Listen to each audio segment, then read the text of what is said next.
Good girl, Millie. Yep, good girl. Okay, so I can't remember if we had done transitional or not. Transitional is when it goes up over her muzzle. That's when we do a figure 8 with the slip lead.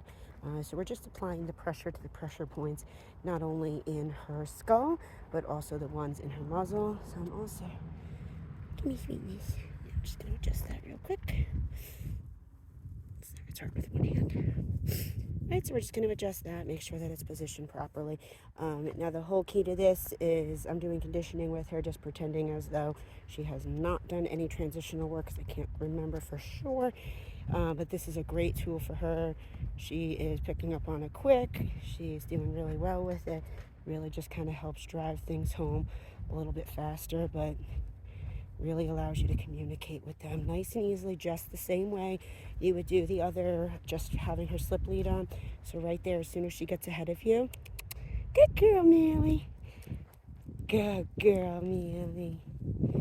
Right, so lots of turns, especially in the beginning of a walk, lots of turns, so that she's watching you and following your lead. Remember, you're playing a game of follow the leader right now. So if she is not following you, she is leading you. Good girl. Right, so always remember that. If she's not following you, she is leading you. She's leading me right now. Millie, good girl. So I just use her name. I didn't use the leash. You can use the leash just to give a pop, but you never want to use it as a pull. There should never, ever be a time, ever, that you should be walking with any sort of tension on this leash. It should always be loose.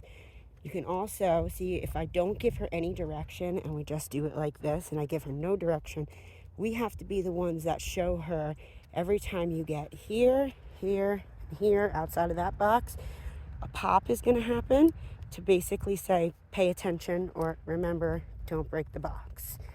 Right, so as soon as she hits there, if you're holding your leash correctly and you just do tiny little reinforcers, that's letting her know every time. So it's basically like you're doing invisible fence training, which is, if you've ever seen that, when they put those up, that's the training that they do. So every time they go near the fence, they get a correction, right? So it's basically like you're teaching her that there's an invisible fence here, and every time she hits that fence line, you're telling her, no, don't go there, right? So, and that's all you need, is that tiny little bit of pressure.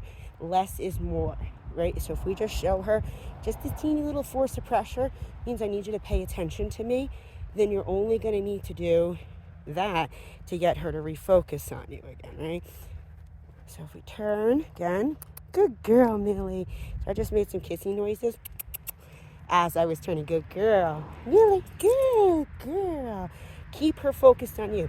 Don't wait until you lose her attention and try and keep gaining it back, right?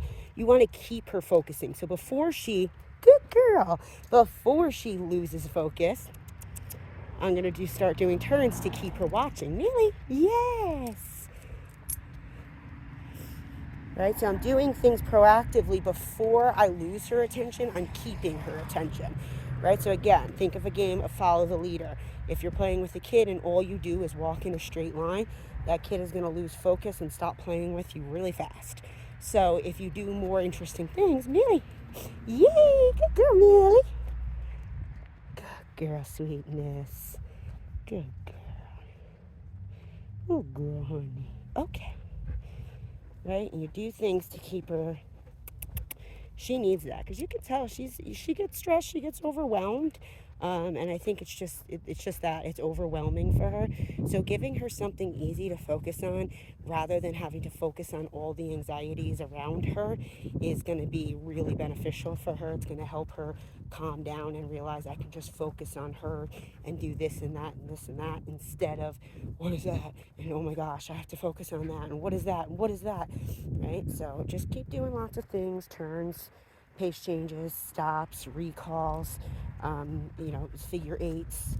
Anything you can do to keep her focusing on you is how you're going to get this nice structured walk, and she's going to follow your lead. The more things you do, the more she's going to follow. The less you do with her, the less she's going to do with you, and the more she's going to start leading, because she's going to get bored and she's going to feel like, we just have to go back to what I was doing before, which is me taking the lead and you just trailing behind and telling her, no, don't do that, no, don't do that, no, don't do that, right? We want to tell her, yes, look, do this, do this, do this, right? We don't want to say, you're leading and you're doing it wrong, you're doing it wrong, you're doing it wrong.